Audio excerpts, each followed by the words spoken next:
안녕하세요. 법대로 맘대로 박찬계 법무사입니다. 제 영상이 유익하시다면 구독을 꼭 눌러주세요. 오늘 제목은 동기의 착오와 매매계약 취소입니다.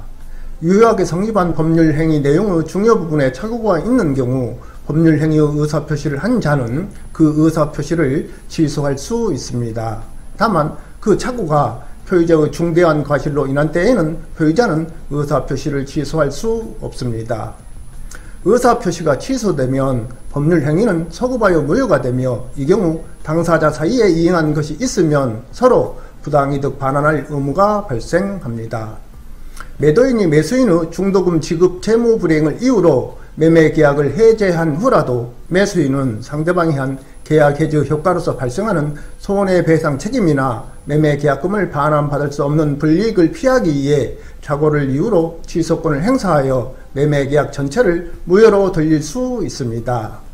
즉 매수인은 착오를 이유로 한 취소권을 행사하여 매매계약 전체를 무효로 하고 매도인에게 지급한 계약금 등을 부당이득을 이유로 반환을 청구할 수 있습니다. 그런데 이 법률 행위를 하고자 하는 동기의 착오를 일으켜 의사표시를 하였다면 이를 이유로 그 의사표시를 취소할 수 있는지 문제됩니다. 여기에서 동기란 어떤 일이나 행동을 하게 되는 계기를 말하는 것으로 범행의 동기라는 말을 떠올리면 쉽게 이해할 수 있습니다. 길 가는 사람을 무작정 폭행했을 때 그 범행의 동기가 무엇이냐고 궁금해하는데 그 의도 또는 목적이라고 이해하면 될 것입니다. 계약에서의 동기는 계약을 체결하려는 의도나 목적이라고 할 것입니다. 공장 신축이 가능할 것이라고 믿고 매매계약을 체결하였으나 나중에 불가능하다는 것을 알게 된 매수인이 매매계약을 취소할 수 있는지에 관한 사례를 소개합니다. 이 매수씨는 2022년 10월 27일 공인중시의 중개로 김매도씨 소유의 전주시 덕진구 덕진동 10번지 토지 600제곱미터에 관하여 매매대금을 5억원으로 하되 계약금 5천만원, 중도금 1억원, 잔금 3억 5천만원으로 정하여 김씨와 매매계약을 체결하였습니다. 이 매수씨는 이 매매계약 체결 하루 전인 2022년 10월 26일 김매도씨에게 가계약금으로 2천만원을 계약 체결일인 2022년 10월 27일 나머지 계약금 3천만원을 지급하였습니다.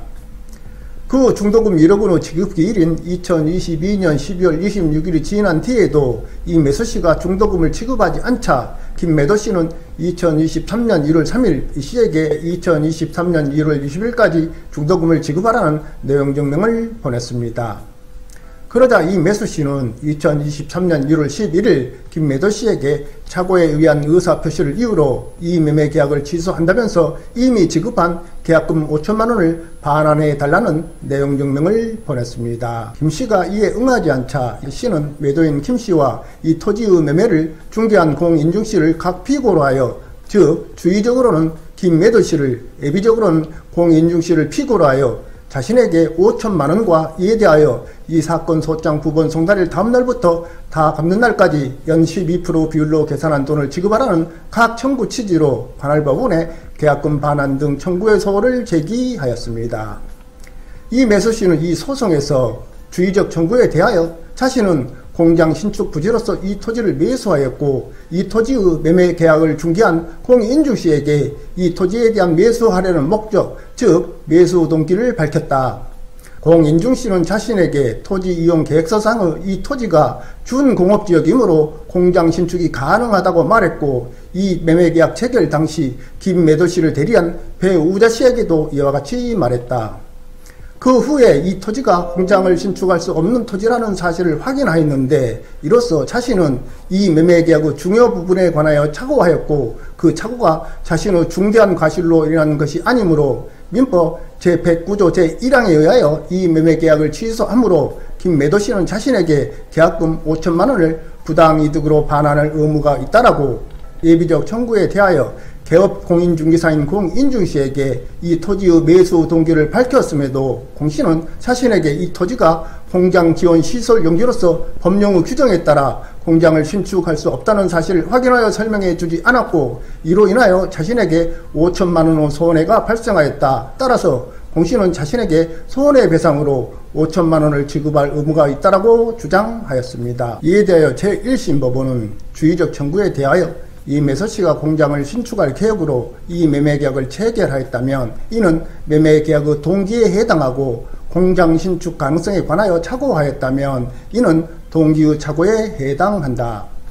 동기의 착오가 법률행위 내용의 중요 부분의 착오에 해당한다는 이유로 법률행위를 취소하려면 그 동기를 당의 의사표시의 내용으로 삼을 것을 상대방에게 표시하고 당사자 사이에 그 동기를 의사표시의 내용으로 삼았어야 한다.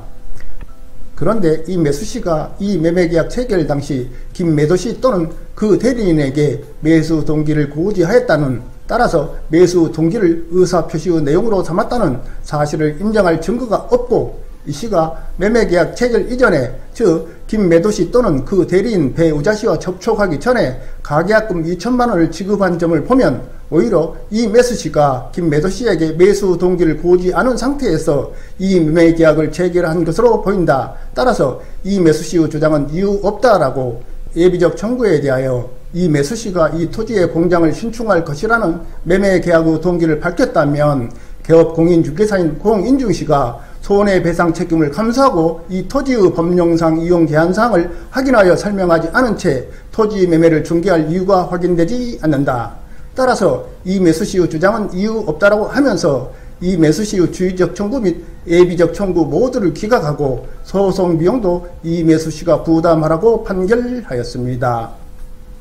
사례에서 이 매수씨가 매매계약 체결의 동기를 김매도씨에게 표시하지 않았으므로 동기의 착오 자체를 검토할 필요가 없다는 취지로 이해됩니다.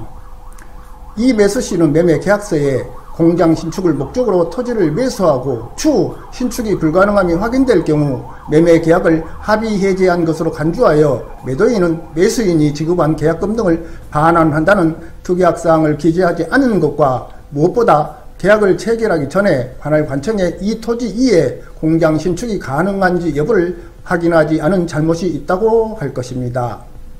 이와 변론으로 이 매수씨가 김매도씨로부터 계약금 5천만 원을 돌려받지 못한다는 판결이 확정된다면 이 매수씨로부터 받은 계약금 5천만 원 김씨가 가져도 되는지 문제됩니다.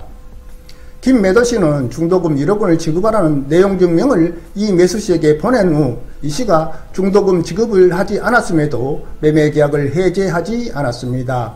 이는 당사자 일방이 계약을 해제한 때에는 각 당사자는 그 상대방에 대하여 원상회복의 의무가 있고 반환할 금전에는 그 받은 날로부터 이자를 가산하여야 한다는 민법 제548조 규정을 고려한 것으로 판단됩니다. 즉 김매도씨가 이 매수씨의 중도금 미지급을 이유로 계약을 해제한다면 이미 받은 계약금 5천만 원을 반환함과 동시에 그 이자를 지급해야 하기 때문입니다. 물론 계약 해제에 따라 김씨는 이씨를 상대로 손해배상을 청구할 수 있으나 그 손해는 이씨가 중도금과 잔금을 모두 지급했더라는 김씨가 얻었을 이익인데 그 이익이 5천만 원에 이르지 않을 것이고 그 입증 또한 쉽지 않을 것입니다. 결국 현재의 상황으로서는 이 매수씨로부터 받은 계약금 5천만 원을 김매도씨가 가질 수 없다는 것입니다.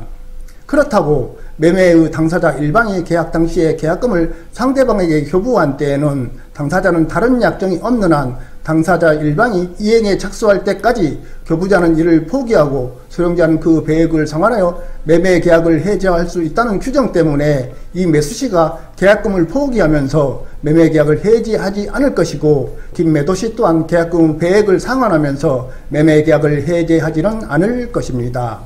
그렇기 때문에 이 매수씨는 계약 내용의 중요 부분의 착오를 이유로 매매 계약을 취소하고 계약금의 반환을 구하였으나 기각되었고 김매도씨 또한 원상회복을 해야 하기 때문에 매매계약 해제의 의사표시를 하지 않았던 것으로 판단됩니다. 그렇다면 이 매수씨로서는 김매도씨를 상대로 매매계약의 묵시적 해제를 이유로 매매계약 해제 확인의소를 제기하거나 매매계약 해제 절차 이행의소를 제기하여 성소한 후 부당이득 반환 청구를 하는 방안도 고려해 볼 수 있을 것입니다. 이 경우 확인의 이익이 인정되거나 의사 진술을 명하는 판결이 날지도 장담할 수 없습니다. 한편 김매도 씨로서는 이 토지의 소유권 이전 등기에 필요한 등기필 정보, 매도형 인감증명서, 등기 임장 등을 공탁한 후 이 매수 씨를 상대로 중도금 및 잔금 지급 청구소를 제기할 수 있을 것입니다. 김 씨가 이 소송에서 승소한다고 하더라도 이 씨에게 중도금 및 잔금을 지급할 능력이 없다면 이는 집행불능이 될 것입니다. 결국 김매도 씨와 이 매수 씨는 서로 양보하여 김 씨가 이 씨에게 2,500만 원을 반환하는 것으로 매듭지음이 바람직하다고 할 것입니다. 오늘은 여기까지입니다. 감사합니다.